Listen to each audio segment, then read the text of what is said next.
ابھی بھی 4th generation کے لیے لوگوں کے آگے ہاتھ پھیلا رہے ہو اور خریدنے پڑ رہے ہیں تمہیں. اب تمہیں پتہ لگ جائے گا جب خریدو گے.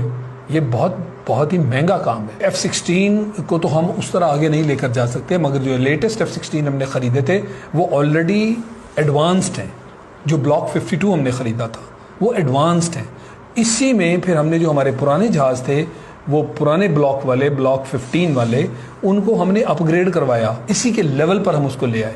یہ جو ڈیل تھی اس کا ایک آف سیٹ اس کے اندر ہم نے رکھا، اس کو MLU کہتے ہیں، مڈ لائف اپ گریڈ. وہ جو امریکہ نے رکھا تھا وہ ہم نے اس کے بدلے میں ان سے لیا. یعنی آج جو آپ کا فلیٹ ہے یہ سارا اپ گریڈڈ ہے. تو یہ اب اس کو ہم یہ نہیں کہہ سکتے کہ جی وہ جو پرانے F-16 ہیں وہ ان سے بہت کم ہے. ایسا نہیں ہے. جو F-17 ہم نے بنایا وہ بالکل بلاک بلڈنگ ہے. یہ آج کل بات عام تھام ہو رہی ہے کہ اس وقت ہم بلاک 3 میں پہنچ گئے. اب بلاک 3 کے اندر ہم نے ریڈار بھی بدل دیے، مڈ لائف اپ گریڈ بھی کروا لیا، بلاک 52 بھی لے لیا لیٹسٹ. مگر F-17 پہ تو کوئی پابندی نہیں ہمارے اوپر. ہم نے خود کرنا ہے نا، اور وہ بھی بلاک بلڈنگ ہے. آج جو بلاک 3 ہم لے کے آئے ہیں یہ تو پہلے بلاک سے کہیں آگے نکل گیا، اور اس کے اندر ایگزیکٹلی یہ جو ریڈارز والی کیپیبلٹی، اس کے اندر وہ ساری ٹیکنالوجی جو ہمیں ضرورت ہے، اس کے اندر الیکٹرانک پاڈز ہیں مختلف، ان کی کیپیبلٹی جو لیٹسٹ پاڈز ہیں، اس کے اندر آپ کے EW پاڈز، الیکٹرانک وارفیئر کے پاڈز ہوا کرتے ہیں، ٹارگیٹنگ پاڈز ہوا کرتے ہیں. پاڈ سے مراد یہ کہ آپ باہر یہ لگا لیتے ہیں. ضروری نہیں کہ ہر چیز جہاز کے اندر ڈالی جائے. یہ پاڈز ہوتے ہیں، ان کو آپ کیری کرتے ہیں. تو ریڈار کا زیادہ تر جو حصہ ہے وہ جہاز کے اندر ہے، اس کے اندر ہم نے لگایا ہوا ہے. سو مقصد یہ ہے کہ جو ٹیکنالوجیکلی ایڈوانسمنٹ جو ہو رہی ہے وہ ہم نے پلگ اینڈ پلے اور بلاک بلڈنگ کے نام پر F-17 میں ڈال رکھی ہے. اور آئندہ آنے والے جو بلاکس ہیں اگر کوئی کمی بیشی ہوگی ہم ان میں پوری کرتے جائیں گے. اور اس کے اندر بھی جب ہمیں جو چیز ملے گی ہم دنیا کے کسی کونے سے لے لیں گے، کیونکہ اس کے اندر جو آرکیٹیکچر ہے، سافٹ ویئر ہے، وہ ہے کہ دنیا میں یونیورسلی وہ سافٹ ویئر استعمال ہوتی ہے. تو لہٰذا ہمارے اوپر کوئی پابندی نہیں ہوگی کہ اب ہم نے اگر فرض کریں باکس لے لیا، LRU اس کو ہم کہتے ہیں لائن ریپلیسبل یونٹ، وہ ہم نے اگر لے لیا تو اس کو ہم انٹیگریٹ کیسے کریں. یہ تو وہ کسی اور زبان پہ بات کر رہے ہیں، یہ کسی اور زبان پہ بات کر رہے ہیں، جو کہ کمپیوٹرز میں ہوتا ہے. اس کی سافٹ ویئر کے ساتھ جو چیز بھی آپ نے اپ گریڈ کرنی ہے وہ میچ کرنی ہوتی ہے. الیکٹرانکس کا یہ فارمولا ہے. تو ہم نے یونیورسل چیز بنائی شروع سے ہی کہ جناب جو ایویونکس اور الیکٹرانکس ہم اس میں لگائیں، کم از کم لینگویج کا بیریئر نہ ہو، سافٹ ویئر کا بیریئر نہ ہو. دنیا میں وہ سٹینڈرڈ سافٹ ویئر ہے، اسی پہ ساری چیزیں ایویونکس اور الیکٹرانکس ہی بنتی ہیں. جہاں کہیں بھی دنیا کے کسی کونے میں جائیں گے وہ 2 بسز ہیں. تو ایک 1760 ہے جو کہ ویپنز کے لیے استعمال ہوتی ہے، اور 1553 میری زبان پہ دیکھ رہے ہیں یہ کیسے یاد ہیں چیزیں. ہم نے چونکہ اس میں رہا اور یہ بنانے میں ہم نے جان ماری، محنت کی کہ اس کے علاوہ یہی وہ سافٹ ویئر ہے جس کے ساتھ ہم نے جہاز تیار کرنا ہے، اور بڑی محنت کرنا پڑی. یہ امریکن اسپیسیفکیشنز، یونیورسل اسپیسیفکیشنز ہے. چائنیز اپنی اسپیسیفکیشنز کی بات کرتے ہیں تو ہم کہتے تھے نو، جہاز کے بنانے میں ہم نے امریکن اسپیسیفکیشنز لینی ہے، کیونکہ یہی ایک سینٹرل چیز ہے جس کے تحت پوری یونیورسل چیزیں بنتی ہیں. ہم نے وہ والی اس کے اندر لگا لی. تو ہمیں تو کمی نہیں ہے کسی چیز کی. اب یہ جو موازنے دیے جا رہے ہیں یہ لازمی چیز ہے ہندوستان سے اس لیے دیے جا رہے ہیں کہ لوگ جو ہیں جو کہ ناسمجھ ہیں، جن کو اتنی سمجھ نہیں ہے، ان کو رفال اتنا بڑھا چڑھا کر بتایا جائے کہ ہم تو جناب آسمانوں کو ٹچ کر گئے. ارے بھائی رفال 4th جنریشن جہاز ہے.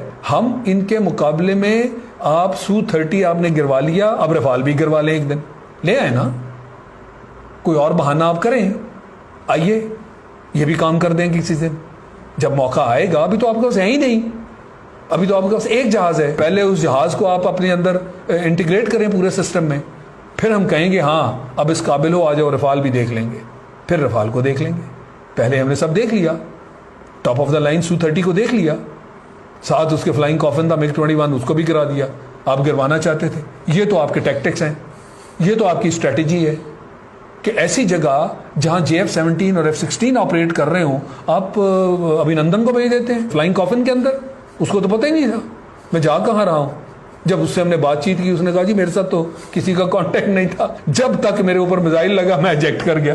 وہ تو خوش قسمت تھا کہ میزائل لگا اور وہ بچ گیا. وہ Su-30 والا جو تھا وہ میزائل لگا اور بندہ بھی گیا. کہ یہ تو ان کی اسٹریٹجی ہے، یہ ان کے ٹیکٹکس ہیں، یہ ان کی ٹریننگ ہے.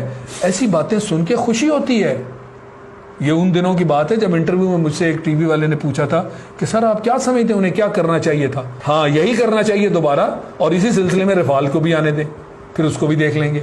تو اس لیے میرے خیال میں ہمارے سننے والے دیکھنے والوں کے لیے یہ انہیں اطمینان اس چیز کا ہونا چاہیے کہ ہم جب بات کرتے ہیں تو ہم ہوائی باتیں نہیں کرتے، ہم جھوٹ نہیں بولتے، ہم سچ کی بنیاد پر باتیں کرتے ہیں۔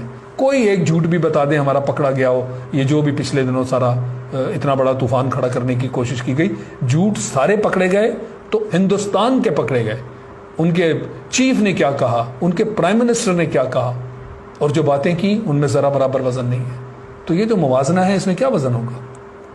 تو اس لیے میرے خیال میں ہمیں الحمدللہ اطمینان ہونا چاہیے کہ پاکستان نے، اللہ تعالیٰ نے جو ہمیں JF-17 کے سلسلے میں ایک تحفہ عطا کر دیا، وہ آپ کی بیک بون ہے، اس کے اوپر ہمیں کوئی بلیک میل نہیں کر سکتا۔ کبھی بھی امریکہ کی طرف سے یہ دھمکی نہیں آئے گی کہ تمہارے جہاز بند کر دیں گے۔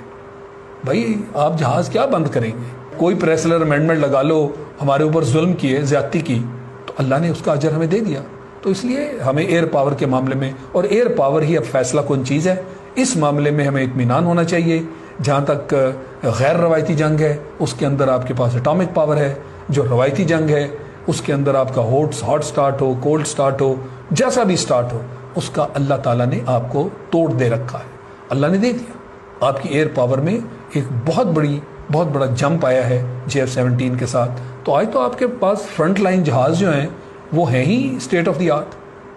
تو اس لیے کیا گھبرانے کی آپ کو ضرورت ہے؟ نمبرز آپ بڑھاتے جائیں، ہم اپنے JF-17 بڑھا لیں گے، ہم نے بڑھانے ہیں خود۔ ہم نے آلریڈی بہت سارے جہاز جو ہیں وہ اسکواڈن جہاں پہ ان کی ریپلیسمنٹ چاہیے تھی وہ کر لی، اور ساتھ ساتھ مزید کر رہے ہیں، اور انشاءاللہ ایک وقت وہ آئے گا آپ کی ساری ایئر فورس پھر 5th جنریشن جہاز آپ کو جوائن کرے گا، تب تک آپ کی ایئر فورس جو 4th جنریشن جہاز ہیں اس میں سارے JF-17 ہوں گے۔ وہ تو سوچ بھی نہیں سکتے اس کا، کھڑے کر کے دکھاؤ سارے رفال، ہنڈریڈز میں ان کے جہاز ہیں۔ اس لیے یہ موازنہ جو ہے وہ اپنے حق میں لاکھ کوشش کرتے رہیں۔ حقیقت